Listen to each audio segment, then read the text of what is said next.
नमस्कार दोस्तों, स्वागत है आपका मेरे चैनल में। मेरा नाम है रिपु दमन सिंह और एक मैं आईआईटी गुवाहाटी ग्रेजुएट हूँ। मैंने अपना बीटेक करा है केमिकल इंजीनियरिंग ब्रांच में और मैं 2022 का ग्रेजुएट हूँ। इस वीडियो में अपन बात करने वाले हैं जेईई एडवांस से रिलेटेड जो भी आपके रिमेनिंग डाउट्स है वो इस वीडियो के बाद कंप्लीट हो जाएंगे। अगर आपने मेरी पहली फुल स्ट्रेटजी वाली वीडियो नहीं देखी तो आप बहुत कुछ मिस कर रहे हैं, तो एक बार उसे ज़रूर से चेकआउट कर लीजिएगा।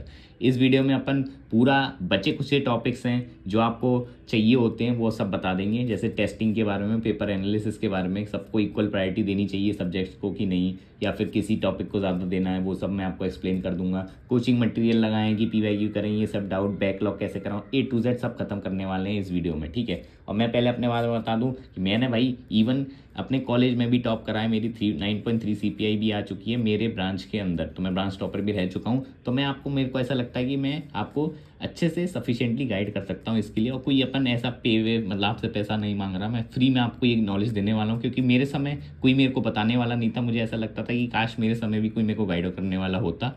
तो इसके लिए मैं हूँ और मैं आपको गाइड कर रहा हूँ। बस आपका काम ये है कि आप मेहनत करिए। गारंटी लेता हूँ आपका सिलेक्शन नहीं होगा, ऐसा हो ही नहीं सकता। इवन है जो भगवान, मतलब जो आप मेहनत करते हैं ना, भगवान भी साथ देता है भाई, पर मेहनत करनी पड़ती है, ऐसे नहीं मिलता, ठीक है। तो चलिए शुरू करते हैं अपनी वीडियो को। सबसे पहले अपन जरा प्रीवियस पेपर को थोड़ा सा बेसिक एनालिसिस करते हैं, क्योंकि ये बहुत इंपॉर्टेंट है। विदाउट एनालिसिस अगर आप अंधाधुंध खेलोगे ना तो खत्म हो जाओगे, ठीक है। ये आपको पता होगा, क्रिकेट में भी नेट प्रैक्टिस होती है ना, तो ये काइंड ऑफ वही है, ठीक है। तो पहले अपन नेट प्रैक्टिस करेंगे, फिर ऑब्वियसली वर्ल्ड कप खेलेंगे ना। ये थोड़ी कि पहले दिन ही वर्ल्ड कप खेलने चले जाओगे, पहली बॉल पे आउट हो जाओगे, ठीक है। तो सबसे पहले एनालिसिस करते हैं। देखो पिछले साल 86 गया था कट ऑफ, 86 पे 26,000 रैंक थी। और अगर आपको 10,000 के अंदर रैंक चाहिए थे तो 125 चाहिए थे, ठीक है।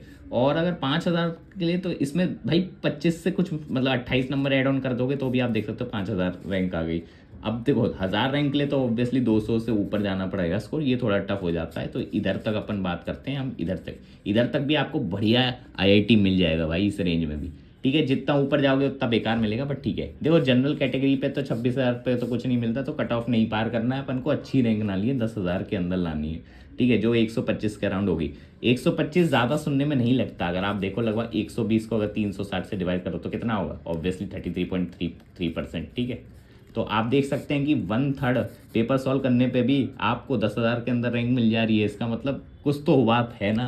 तो 1/3 को अपन कैसे टारगेट करें ये इस वीडियो में बात करेंगे, और पूरा आपका कन्फ्यूजन दूर हो जाएगा। इधर उधर भागने की ज़रूरत नहीं है और हड़बड़ाने की ज़रूरत नहीं है। तो सबसे पहले थोड़ा सा एक डीप एनालिसिस और मारते हैं। आपको पता है पिछले साल के जेईई एडवांस में मैक्सिमम बच्चों के 20 नंबर थे 120 में से, सही सुना। और ये ऑफिशियल जेईई एडवांस की रिपोर्ट के हिसाब से बता रहा हूँ मैं, ठीक है। सिर्फ 20 नंबर। और अगर चार मार्क्स के अगर 5 मतलब आपके 5 क्वेश्चन भी सही हो जा रहे हैं तो आप मतलब क्वालिफाइड लोगों में से आ जा रहे हो, ठीक है। बताओ क्या बात है, ठीक है। अब यही बात करते हैं अपन फिजिक्स की। फिजिक्स में तो चलो मानते हैं कि आपके 10 क्वेश्चन सही होने चाहिए थे तब, और केमिस्ट्री में 30। भाई ये स्कोर ज़्यादा नहीं है, बिल्कुल भी ज़्यादा नहीं है। अगर आपने ढंग से प्रैक्टिस करी है ना, लिख के मैं कह रहा हूँ आराम से इतने मार्क्स आ जाएंगे। तो चलो थोड़े से पहले वो बात करते हैं कि कौन सा टॉपिक ज़्यादा इंपॉर्टेंट। देखो फिजिक्स में जो मस्ट वाले हैं वो आपको ज़रूर से करके जाने हैं, जैसे कि ईजी में हीट कर सकते हो, ऑप्टिक्स और मॉडर्न फिजिक्स, ये वाले चैप्टर मत छोड़ के जाना, बिल्कुल भी मत छोड़ना। फ्री के नंबर है भाई, ये फ्री के नंबर है, ये आपको मैं बता रहा हूँ, फ्री के नंबर। इजी क्वेश्चन आता है भाई, कंसेप्ट भी इजी है, कुछ ज़्यादा दिमाग नहीं लगाना पड़ता, ठीक है। उसके बाद आप वेव्स उठा सकते हो। देखो इलेक्ट्रोमैग्नेटिज्म बहुत आता है, ठीक है, लेकिन मुझे पता है इलेक्ट्रोमैग्नेटिज्म टफ है। लेकिन अगर आपका कमांड बैठा है तो देखो ग्रेविटेशन आपका इलेक्ट्रोमैग्नेटिज्म पैरेलल ही चलता है। इसमें कोई पीएचडी करने की ज़रूरत नहीं है कि आपको इलेक्ट्रोमैग्नेटिज्म आता है तो ऑब्वियसली ग्रेविटेशन भी आता ही होगा, ठीक है। मैकेनिक्स देखो टफ देता है, रोटेशन जैसे सब्जेक्ट हो मतलब जो चैप्टर हो गए, ठीक है। और कैपेसिटर, करंट, इलेक्ट्रिसिटी, ये थोड़े ज़्यादा वेटेज पे रहते हैं मतलब अपने जेईई एडवांस के, ठीक है। अब बात आती है केमिस्ट्री के ऊपर, ठीक है। केमिस्ट्री में क्या है, केमिस्ट्री में ऑर्गेनिक तो भैया बहुत वाइड है, तो इसको मैं डिस्कस नहीं करने वाला। इनऑर्गेनिक में आप पी ब्लॉक ज़रूर से करके जाइए, बाकी आपको लो प्रायोरिटी पे दे सकते हैं, लेकिन पी ब्लॉक को मत छोड़िएगा, ठीक है। इलेक्ट्रोकेमिस्ट्री काफ़ी ज़्यादा इंपॉर्टेंट है, ये आपको बिल्कुल भी नहीं छोड़ना है भैया, बिल्कुल भी मत छोड़ना, ठीक है। थर्मोडायनेमिक्स इधर करने का फ़ायदा है, फिजिक्स में भी हो जाता है, बस कन्वेंशन का डिफरेंस है, ये आपको पता ही होगा। ऐसी एटॉमिक स्ट्रक्चर, ये भी इजी होते हैं क्वेश्चन, एटॉमिक स्ट्रक्चर वगैरह, ठीक है। और केमिकल बॉन्डिंग, ये होगा बेसिक जो आपको मस्ट करने हैं फिजिक्स और केमिस्ट्री में। बात करते हैं मैथ्स में, तो कैलकुलस ही भरा रहता है। वेक्टर 3D भी कर सकते हो, मैट्रिसेस, सर्कल, पैराबोला, ये थोड़ा हाई प्रायोरिटी पे रहते हैं। ये बेसिक चैप्टर मैंने आपको बता दिया, वैसे ये आपको पता ही होगा। अब ज़रा बात करते हैं टेस्ट कैसे देने हैं, A to Z पूरा आपका कन्फ्यूजन दूर करते हैं। देखो वीक में मैंने आपको बोला था, ठीक है, कि ये मैंने इधर वीक क्यों लिखा हुआ है, मैं ये WEE वाला वीक नहीं बोल रहा, जिसमें आप वीक हैं वो वाला वीक है, ठीक है। वीक जिसमें हो उसमें आप पार्ट टेस्ट दे सकते हो, लेकिन अवॉइड करो भाई पार्ट टेस्ट। मेरा मानना है कि आपको फुल लेंथ ही देना चाहिए, फुल लेंथ से कॉम्प्रोमाइज़ मत करो, क्योंकि पेपर भाई पार्ट थोड़ी आएगा यार, फुल लेंथ आएगा, ठीक है। तो अगर आपको फिर भी शौक है कि नहीं यार मेरे को पार्ट करना है स्टार्ट पे, तो सैटरडे संडे मैंने 2 दिन बताए थे पिछली वाली वीडियो में टेस्ट देने के वीक में, तो सैटरडे को अपन ने क्या रखा है, पार्ट टेस्ट रख लो, ठीक है। 2 देने हैं दिन में, लेकिन 3-3 घंटे के, ये याद रखना। 6 घंटे टेस्टिंग में जाएगा, बाकी एनालिसिस में सैटरडे संडे का बस, ठीक है। और फुल लेंथ दे दो आप संडे को, ऐसे करना है आपको, ठीक है। तो ऐसे आपके पता है कितने टेस्ट हो जाएंगे, 40 दिन है, ऑलमोस्ट 6 वीक, तो लगभग 24 टेस्ट आप दे दोगे, जो कि सफिशियंट कह सकते हैं, लेकिन थोड़े ज़्यादा ही देने चाहिए आपको, ठीक है, पर इट्स डूएबल, ठीक है। अब बात आते हैं, अब आपको क्या करना है। सबसे पहले ये वीडियो खत्म होने के बाद एक काम करिए, A4 शीट लीजिए या फिर अपनी डायरी लीजिए, उसमें 3 कॉलम बनाइए। सब्जेक्ट, इधर अपना सब्जेक्ट लिखना फिजिक्स, 3 कॉलम ऊपर बना लेना, स्ट्रॉन्ग, मीडियम, वीक।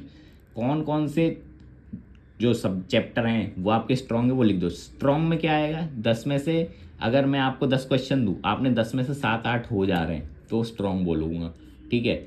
और मीडियम किसे बोलेंगे, लगभग 5-6 सही हो जा रहे हैं तो मीडियम, और इसके नीचे वीक, ठीक है। तो अब भाई याद रखो, इन दोनों को आपको कैसे इंप्रूव करना है, सिर्फ फुल लेंथ टेस्ट से। वीक वाले को आप एक बार को पार्ट की तरफ दे सकते हैं, लेकिन एक बात याद रखना, ये मैं पार्ट का भले ही बोल दे रहा हूँ इधर, ये आपकी संतुष्टि के लिए, बट मैं पार्ट के अगेंस्ट हूँ। पूछो क्यों, टाइम आप पे लिमिटेड है, ठीक है। स्ट्रॉन्ग और मीडियम वाले ये सबसे ज़्यादा आपकी प्रायोरिटी पे होने चाहिए। ऐसा क्यों, क्योंकि देखो भाई, कट ऑफ मतलब कट ऑफ क्या, 5,000 रैंक के लिए कट ऑफ कितना था, 150 भाई, 50% से भी लेस, ठीक है। मानते हो कि नहीं, मतलब पूरा पेपर सॉल्व होगा नहीं, करना ही नहीं है, ठीक है। 50% से भी लेस सॉल्व करना है, ठीक है।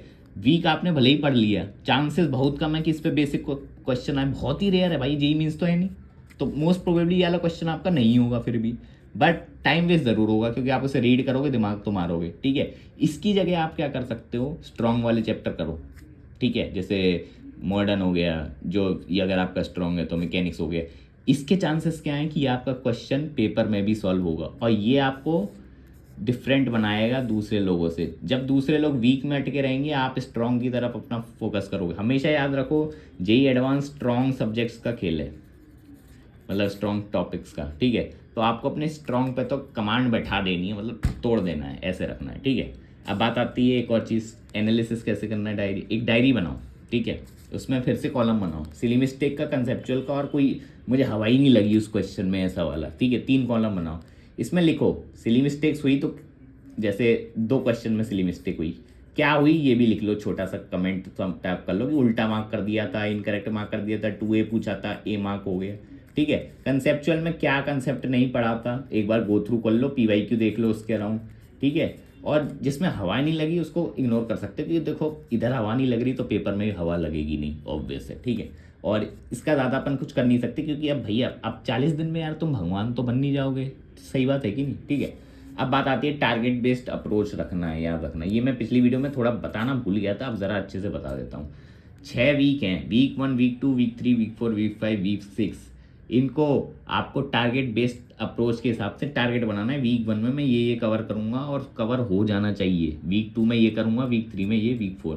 याद रखिए, आपको ट्राई करना है कि वीक 4 तक सिलेबस हो जाए अच्छे से, PYQ वगैरह लग जाए आपके यहाँ तक, ट्राई करिए। नहीं हो पाता तो वीक 5 तक खींच दिए, लास्ट वीक तक कुछ मत खींचना, पहले ही बता रहा हूँ। वीक 4 तक अगर आप खींच मतलब कवर कर देते हैं, PYQ वगैरह लगा लेते हैं, और आपकी प्रैक्टिस मीडियम टाइप की हो गई, तो बहुत, अब मैं बता रहा हूँ आपका आराम से 10,000 रैंक आ सकता है, आराम से 10,000 के अंदर, 10,000 नहीं, ठीक है, बहुत अच्छी कंडीशन में आप। फिर जो लास्ट के वीक बचेंगे ना, ये प्रैक्टिस के लिए यानी टेस्टिंग के लिए बचना है, बस और कुछ नहीं। लास्ट वीक को तो आप चिल हो, मतलब इसमें पढ़ोगे भी नहीं ना तो भी चल जाएगा, लेकिन मैं कहूँगा कि टेस्टिंग फिर भी देख लेना, मार्क्स की तरफ मत जाना। या फिर अगर देखो, अगर आपको फोमो है कि नहीं भैया मार्क्स मेरे बहुत ख़राब आ रहे हैं लास्ट में भी, तो ये आपको डिमोटिवेट ही करेंगे, तो आप वीक 6 में कुछ मत करो, मतलब वेकेशन पे चले जाओ, बिल्कुल चिल मारो, ऐसा कर लेना, ठीक है। ये भी कर सकते हो, क्योंकि मैंने तो यही करा था, लास्ट वीक में पढ़ा ही नहीं था बिल्कुल, मतलब चिल चल रहा था, तो गेम खेल रहा था, मूवी मूवी मतलब एवेंजर्स आ रही थी उस वक्त, इन्फिनिटी वॉर रिलीज हुई थी, तो उसकी डिस्कशन चल रहे थे दोस्तों के साथ, ठीक है। तो मेरे साथ तो ऐसा था क्योंकि मेरा हो गया था भाई प्रिपरेशन यहाँ तक, बस उसके बाद मैंने टेस्टिंग करी थी और वीक 6 में आई नो कि देखो अब एक हफ्ते में तो कुछ उखाड़ नहीं लूँगा, ठीक है। तो ये वाली बात आ गई थी, ठीक है। अब याद रखना जो अपने चैप्टर्स हैं ना, जो मैंने ऊपर बताए थे कि ये स्ट्रॉन्ग वगैरह, ये जो आपने जो डिवाइड करें हैं स्ट्रेंथ वाइज, जैसे कि स्ट्रॉन्ग है, ये मैकेनिक्स अपना स्ट्रॉन्ग है और मॉडर्न फिजिक्स अपना मीडियम है, रोटेशनल वीक है। तो आपको कैसे करना है, प्रैक्टिस कैसे लगानी है, PYQ सबसे पहले स्ट्रेंथ पे जाओ, स्ट्रेंथ को कवर करो, फिर मीडियम पे जाओ, ये लास्ट में रखो वीक वाले, क्योंकि ये मोस्ट प्रोबेबली आपसे पेपर में भी नहीं बनेगा, बहुत हाई चांसेस है, मैं गारंटी लेके बोल रहा हूँ क्योंकि मेरे से नहीं बने थे, मैं बता रहा हूँ, ठीक है। अब बात आती है लास्ट चीज़ जो वीडियो में बताना ज़रूरी है, गर्मी की आदत डेट बेटा डाल लेना। अगर आप अभी भी AC में बैठ के मस्ता रहे हैं तो भाई समय आ चुका है कि गर्मी की आदत डाल दो। अगर आप स्पेशली नॉर्थ इंडिया से हैं, साउथ में तो फिर भी मॉडरेटिंग इफेक्ट होता है ओशियन का, तो वहाँ पे इतनी दिक्कत नहीं होती, लेकिन यहाँ पे जो नॉर्थ है ना, वहाँ कड़ाकेदार गर्मी रहती है। और आपका पेपर आपको पता ही है कि 26 मई को है। मेरे तो भाई लंका लग गई थी जब मेरा पेपर था, 42 डिग्री सेल्सियस हो रहा था, परफॉर्मेंस डाउन, ठीक है। तो इसकी आदत डाल लो, पंखा बंद करके टेस्ट देना, सही बता रहा हूँ। वर्ष के लिए प्रिपेयर करो तो आपको बता रहा हूँ कोई दिक्कत नहीं होगी, ठीक है। और कोचिंग मटेरियल, भाई एक बात बताओ, PYQ हो गए तुमसे, खुद से पूछो कि PYQ हो गए, अंदर से दिल से आवाज़ आएगी कि बेटा अभी PYQ ही नहीं हुई, ठीक है। तो कोचिंग मटेरियल पे क्यों जाना, सही बात है कि नहीं। जब अब तुमने PYQ ही नहीं करा तो कोचिंग मटेरियल क्यों करोगे, एक सोर्स पकड़ोगे ना। PYQ क्या आते हैं, जो JEE एडवांस के क्वेश्चन आए, और चांसेस हैं कि इसी के अराउंड टॉपिक घूमते हैं, कंसेप्ट लैंग्वेज भी सेम टाइप की रहती है। तो भाई कोचिंग मटेरियल का एक्सरसाइज 2 ज़्यादा इंपॉर्टेंट है PYQ, तो ये वाला सवाल तो उठना ही नहीं चाहिए, सीधी बात। PYQ इंपॉर्टेंट है, 2 बार कर लो, 3 बार कर लो, 4 बार कर लो, रट जाने चाहिए कि ये सवाल किस तरीके से सॉल्व होता है ये वाला। क्योंकि मैं गारंटी बता रहा हूँ, जो PYQ है ना, ये गेम चेंजर होते हैं। सवाल नया नहीं आता, सवाल उसी के अराउंड आता है। अगर आपको कोई कंसेप्ट समझ में आ गया ना कि इस क्वेश्चन में इस तरह का लगता है, तो वो बता रहा हूँ, JEE एडवांस जो 1000 क्वेश्चन फेंकेगा ना, आधे से ज़्यादा आप सॉल्व कर लोगे इसी वजह से, क्योंकि आपने PYQ लगा ली। तो जो मेरे से पूछते हैं ना एक्सरसाइज 2, फेंक दो भाई, जला दो एक्सरसाइज 2, पहले PYQ कर लो 2 3 4 5 बार, फिर अगर आपने कर लिया इतनी बार, मन नहीं भर रहा, आपको AIR 1 चाहिए तो लगाओ एक्सरसाइज 2, लगाओ भाई, सारी कोचिंगों की लगाओ, कोई दिक्कत नहीं है, ठीक है।